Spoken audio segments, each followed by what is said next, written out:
ここだ。リリーは生い茂る木の枝葉をかき分けた。すると、迷いの森から脱出できる隠された道があった。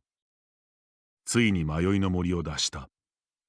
君は大げさに喜び、リリーのことをさすがは森の民だと褒めたたえる。リリーは少し照れくさそうに笑った。君はここで案内は終わりだなとリリーに別れを告げて去ろうとした。するとリリーはドラゴン退治に私も連れて行ってほしいと頼み込んできた。リリーは再び古い文献を取り出すと、とあるページを開いて君たちに見せてきた。そのページには、今週のラッキー魔物はドラゴン。遭遇した君はいいことあるかもと書かれていた。その文献は一体何なのとクロエは呆れ返った。さらにリリーは、ドラゴンを倒せば借金も完済できそうだし、と真の目的をあらわにした。君は人数が増えたら賞金の分け前が減るから連れて行くのは嫌だとはっきり答えた。するとリリーは、借金まみれでかわいそうでか弱くてこんなに若くて可愛くてお肌ツヤツヤな子を見捨てるなんて、あんたはそれでも人間なのかとまくし立てた。連れてけ、嫌だ、と二人は非常に不毛な争いをしている。クロエは冷静に、今の戦力ではドラゴン相手には心もとないし連れて行けばいいと言った。リリーもそうだそうだとクロエの意見に乗る。君は女子二人の意見に押されて諦めたかのように首を縦に振った。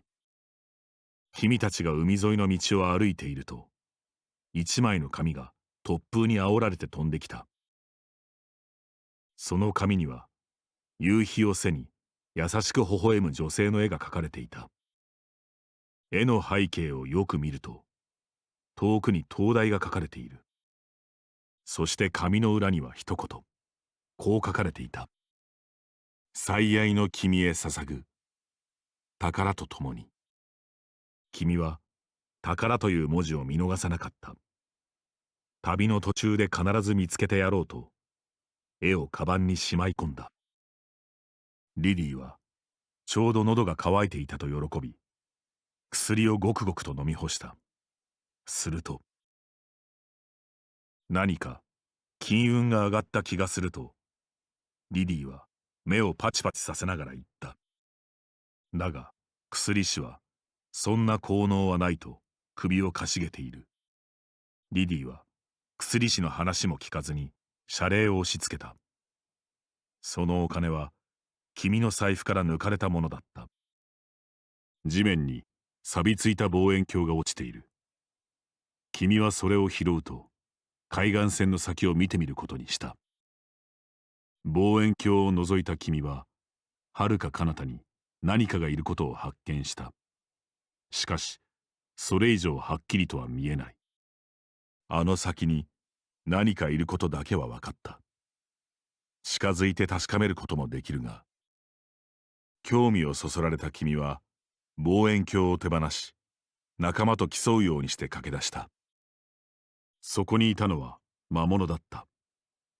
君たちに気づいた魔物はとっさに砂をつかむとこちらに向けて投げつけてきた。砂が目に入り、君たちは視界を奪われた。その隙に魔物からポカポカ殴られてしまった。君たちが目を開けた時にはすでに魔物はどこかへ逃げ去っていた。君は魔物が落とした紙切れを拾った。紙には汚い字で何かが書かれていた。どうやら奪った宝の隠し場所を記したものらしい。君は旅の途中で探してみようと思い、紙切れをカバンの中にしまった。君たちはとても運よく落雷をすべて回避することに成功した。見て見て、海だよ。リリーは海を見て興奮しているようで、元気に走り回っている。一方の君は、髪がべたついて嫌だなぁと思いながら、潮風を避けるように、ジグザグと歩いていた。君は足元におかしな感触を覚え、目を落とす。何かを踏んでしまったようだが、君にマントを踏まれて怒った魔物がこちらに武器を向けている。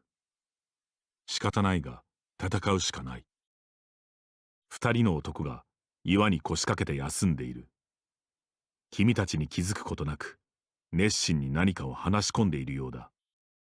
君がこっそりと聞き耳を立てると、彼らは盗賊らしいことが分かった。君は盗賊たちの会話をさらに盗み聞きした。断片的に言葉が聞こえてくる。戦利品は漁港から南へ山を越えろ。どうやら盗賊たちは盗品の隠し場所を確認し合っているようだ。君は持っていた紙に急いで話の内容をメモすると、こそこそとその場を離れた。全身に鎧をまとった騎士が並々ならぬ強者のオーラを放ち佇んでいる。騎士は君たちに向け挑戦者かと尋ねた。しかし騎士は君をまじまじと眺め、まだ達しておらんと肩を落とした。強くなれ若者よ。騎士は君にそう告げると黙り込んでしまった。騎士は強き者の挑戦を待っているようだ。風を切る音とともに何かが目の前を横切っていった。あれは一体何だ。飛んでいった方を見ると瓶らしきものが落ちているのが見えた。近づいて覗き込んでみる。これは。君は周囲をキョロキョロ見回すと高価な薬の瓶をさっとカバンにしまった。君たちの前方から何者かがこちらに近寄ってきた。魔物。クロエはとっさに身構える。ぷよちゃん、そっちは危ないよ。と女の子は言い、魔物を連れて村の中へ戻っていった。ここが魔物と人間が暮らす共生の村のようだ。へんてこな村でなんだか楽しそうだなと、リリーは能天気に言う。早く用事を済ませて出ようと、魔物嫌いなクロエは落ち着かない様子だ。宿屋の店主は、魔物連れの客は無料で休んでいっていいと言った。かつて村長が定めた魔物類おもてなしの例によるもので、君たちもその恩恵に預かれるようだ。女は怒っている。可愛がっている毛玉のために買ったおやつを誰かに盗み食いされてしまったそうだ。毛玉は女の横でじっとしていた。口元にお菓子の食べかすがついている。親友だった魔物仲間が故郷に帰るため、急に村から去ってしまったらしい。村長からは、君も大きくなったら故郷に返してあげるよ、と言われたそうだ。子供オークキッドは、おいらの故郷ってどこだと首をかしげた。老人にドラゴンのことを尋ねると、最近世を騒がせていることしか知らないと即答された。続けて、物知りな村長なら何か知ってるかもなと、老人は目先にある村長の家を指さした。一生懸命に育てている花が今にも枯れそうだと、子供ゴブリンが悲しんでいる。どうすれば花を元気にできるかなと涙ぐんだ目で君を見つめてきた。君は一か八か傷薬を花にあげてみた。すると花はみるみると元気を取り戻した。ゴブリンは感嘆の声を上げると、君たちにありがとうとお礼を言ってきた。さらにゴブリンは何かを差し出してくる。ゴブリンは元気を取り戻した花をむしり取ってむしゃむしゃと食べてしまった。やっぱ元気な花はうまいよな、とゴブリンは上機嫌。食うために育てていただけらしい。旅人が珍しいのか、男の子は興味深そうに君たちに近寄ってくる。どこから来たの？どんな冒険をしたの？と執拗に聞かれて疲れてしまった。女の子は、ぷよちゃん、また汚れてると言いながら、スライムの口元をハンカチで拭いた。ぷよちゃんと呼ばれたスライムは、そこはお尻、と恥ずかしそうだ。子供オークキッドは、表紙にドラゴン伝説と書かれた童話絵本を夢中で読んでいる。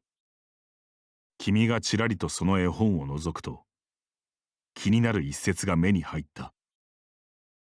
とある場所。君は一瞬考え込んだが、これは童話だ、作り話じゃないかと思い直した。